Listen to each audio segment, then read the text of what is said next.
Most of the UK is a hard water area. It causes limescale build up in your machine. So if you're glass washing your dishwasher, it acts like a giant kettle in a way. And as you can imagine with your kettle where it scales up, so will the components on your dishwasher or glass washer.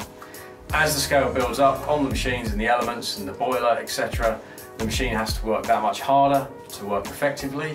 What you start to get is deterioration in your wash results. You'll find that over time, if it's not treated, you'll actually get to a point where parts of the machine will start to fail, filters will block up, elements will scale up to the point where they're not working at all, and worst case scenario, the boiler could actually end up rupturing. So you'll end up destroying your machine. Keep in mind as well that there's not a manufacturer out there that will give warranty cover on limescale damage. Some people will descale their machines every so often, which they feel is effective. The problem with descaling is it doesn't hit all components of the machine, so over time it will still lead to damage and inefficiency in the machine. So you have internal softeners, so inbuilt softeners that are readily available on a lot of models nowadays. That's probably the easiest and neatest solution.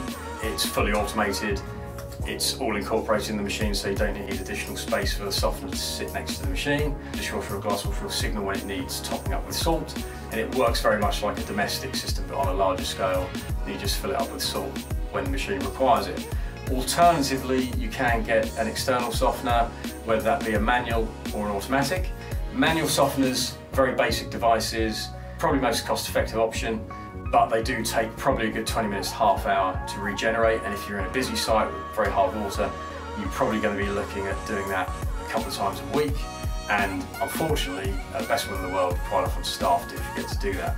The alternative is an external softener, which works very similarly to your inbuilt softener. It's a large box, but you do need a power supply for that, and you do need it to reside next to the machine, so you've got to allow for space for that. Good thing about an external softener is if you're on a very, very busy site with a large throughput and a lot of water volume being used on a large machine, it can actually work more effectively than the internal softener because it can handle a much heavier flow rate.